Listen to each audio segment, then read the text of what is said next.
Hello friends, welcome back to my channel smart Telugu house wife. ఎలా ఉన్నారు మీరంతా?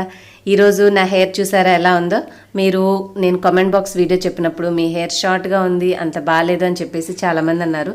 So నేను ఆలోచించాను, అంటే మేబీ షార్ట్గా ఉండడం వల్ల మీ అందరికీ నచ్చట్లేదేమో.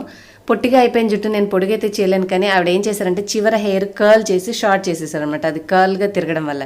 సో నేనేం చేస్తానంటే ఆ కర్ల్ ఉన్నదాన్ని కాస్త స్ట్రైట్గా చేసుకోవాలి అని చెప్పేసి ఈరోజు హెయిర్ స్ట్రైటనింగ్ ఎలాగ చేసుకోవాలనే హోమ్ రెమెడీ మీతో షేర్ చేస్తాను. ఇది నాది చాలా చిన్నగా ఉండడం వల్ల భుజం దగ్గరికి ఆగిపోవడం వల్ల జుట్టు అలాగ కర్ల్ అయినట్టు అనిపిస్తుంది, కానీ మీరు లాంగ్ హెయిర్ మీద ట్రై చేస్తే తప్పకుండా మీకు జుట్టు అనేది స్ట్రైట్ అవుతుంది. ఏమాత్రం ఆలస్యం చేయకుండా రెమెడీని చూసేద్దాం. ఇక్కడ నేను కొబ్బరి పాలు తీసుకున్నానండి ఈ రెమెడీకి. మనకి ఇలాంటి హోమ్మేడ్ చేసుకోకపోయినా కూడా రెడీమేడ్గా కూడా కొబ్బరి పాలు ప్యాకెట్ అనేది దొరుకుతూ ఉంటుంది. ఇది నేను గుంటూరులో విజేత సూపర్ మార్కెట్లో తీసుకున్నాను. మీరు కావాలంటే మీ దగ్గర దొరకకపోతే మీరు నియర్ బై గుంటూరు ఉంటే అక్కడ తీసుకోవచ్చు. ఈ కొబ్బరి పాలు స్టవ్ మీద చిన్న మంట మీద పెట్టి మరుగుతూ ఉండే లోపల కొద్దిగా పాలతోటి మనము 2 స్పూన్లు కార్న్ఫ్లోర్ అనేది కలుపుకోవాలి. కార్న్ఫ్లోర్ మనకి ఎక్కడైనా షాప్స్లో ఈజీగా దొరుకుతుందండి. కాస్త మనం కార్న్ఫ్లోర్ పిండి వేయంగానే గట్టిపడిపోతుంది కాబట్టి కాస్త నీళ్ళతో కానీ ఈ కొబ్బరి పాలతో కానీ మిక్స్ చేసుకొని మనకి ఈ మరిగేటటువంటి కొబ్బరి పాలల్లో వేసేసుకోవాలి. కార్న్ఫ్లోర్ వేయంగానే మనకి కొబ్బరి పాలు అనేవి చిక్కబడిపోతాయండి. సో వెంటనే కలుపుకోవాలన్నమాట. మనము ఈ కార్న్ఫ్లోర్ వేసిన తర్వాత మిక్స్ అనేది చేసుకుంటూ ఉంటే ఇట్లా లంప్స్ లేకుండా అది మనకి ఒక ముద్దలాగా హల్వాలాగా తయారవుతుంది. సో దానికి ఏమైనా చిన్న చిన్న బాల్స్ లాగా అవి ఉంటే మీరు వెంటనే ఇట్లాగా నేను చేస్తున్నట్టుగా చేసామంటే అవన్నీ మెత్తబడిపోయి చక్కగా మిక్స్ అనేది అవుతుంది. ఇన్ కేస్ మీకు ఈ లంప్స్ ఇంకా ఎక్కువగా అయినట్టు అనిపిస్తే మీరు ఇంకొక చిట్కా ఏం పాటించవచ్చు అంటే దీన్ని ప్రిపేర్ చేసుకున్న తర్వాత జ్యూస్ ట్రైనర్లో వేసేసి కిందకి స్పూన్ తోటి అనేసేయండి. సో దట్ ఆ జ్యూస్ ట్రైనర్లోంచి కిందకి రావడం వల్ల ఏమైనా చిన్న చిన్న లంప్స్ ఉన్నా కూడా అవి మామూలుగా స్మూత్గా అయిపోయి మొత్తం ఒక ముద్దలాగా మంచి స్మూత్ పేస్ట్ అనేది వచ్చేస్తుంది. లేదంటే డైరెక్ట్గా అయినా అప్లై చేసుకోవచ్చు.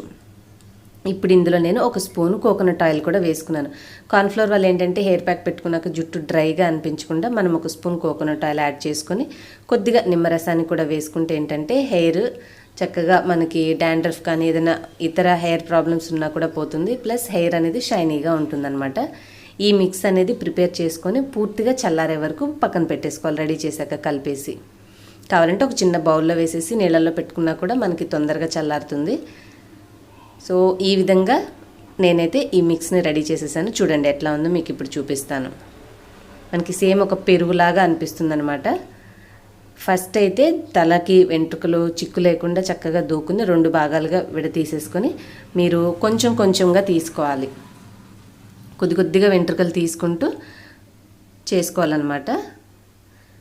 ఇదేంటంటే కార్న్ఫ్లోర్ మిక్స్చర్ మనం అప్లై చేసిన తర్వాత వదిలేసేస్తే స్టిఫ్గా అయిపోతుంది. హెయిర్ అనేది గట్టిగా టైట్గా ఉంటుందన్నమాట. కాబట్టి మీరు కొద్దిగా వెంట్రుకలు తీసుకుని ఒక స్టిక్స్ లాగా ప్రిపేర్ చేసుకోవాలి. పుల్లలాగా గట్టిగా అయ్యేలాగా అలా జుట్టంతా కూడా చేసేసి ఒక 30 minutes to 1 hour, maximum 1.5 hour అట్లా మీరు ఉంచుకోగలిగితే హెయిర్ అనేది అంతసేపు గట్టిగా స్ట్రైట్గా నిలబడి ఉండడం వల్ల నిదానంగా జుట్టు అనేది స్ట్రైటనింగ్ అవుతుందండి. కొంచెం ఎక్కువగా కర్ల్ ఉన్న వాళ్ళకి వెంటనే కూడా రిజల్ట్ ఉండకపోవచ్చు. మీరు ఇలాగా ఈ ప్యాక్ని వారానికి ఒకసారి రెగ్యులర్గా ట్రై చేస్తూ ఉంటే మీకు తప్పకుండా హెయిర్ అనేది న్యాచురల్గా స్ట్రైటన్ అవుతుంది. మనం హీట్ పెట్టి స్ట్రైట్ హెయిర్ అనేది మరీ సిల్కీగా స్ట్రైట్గా చేసుకోలేకపోయినా అట్లీస్ట్ ఆ స్ట్రైట్ హెయిర్ లుక్ అనేది నిదానంగా మనకి ఈ హోమ్ రెమెడీ పాటించడం వల్ల వస్తుంది. నేను హెయిర్ అంతా కూడా ఇలా చేసుకున్న తర్వాత మనకు కొంచెం కార్న్ఫ్లోర్ అనేది అక్కడక్కడ గడ్డ కట్టడం వల్ల ఏంటంటే చిన్న చిన్న బాల్స్ లాగా ఉంది కదా, దువ్వెని తీసుకొని దూకోవాలి. అలా చేయడం వల్ల ఏమవుతుందంటే ఈ ఎక్స్ట్రా ఉన్నటువంటి కార్న్ఫ్లేక్స్ ముద్దలు అనేవి బయటకు వచ్చేస్తాయి. హెయిర్ అనేది స్టిఫ్గా స్మూత్గా మనకి నున్నగా పొడవుగా కనిపిస్తుంది. ఇలా మీరు ఉంచుకోగలిగినంతసేపు ఉంచాలండి. ఫోల్డ్ అయితే చేయకూడదు. మనం స్ట్రైట్గానే ఉండాలి కదా హెయిర్, కాబట్టి దాన్ని అలాగే ఉంచుకోవాలి. కొద్దిగా మెస్సీగా ఇబ్బందిగా అనిపిస్తుంది, కానీ హోమ్ మేడ్ రెమెడీస్ అంటేనే ఇలా ఉంటాయి కదా. చూసారా చిన్న చిన్న పుల్లల్లాగా ఎట్లా తయారైందో నా హెయిర్. ఇక ఈ హెయిర్ని ఇలాగ మనం ఉంచుకొని నేను దువ్విన తర్వాత ఎక్స్ట్రా ఉన్నదంతా పీసెస్ అని పోయాక ఇలా స్టిఫ్గా తయారైంది. ఇంక ఈ టైంలో దువ్వలేమండి, ఎందుకంటే చాలా గట్టిగా ఉంటుంది హెయిర్.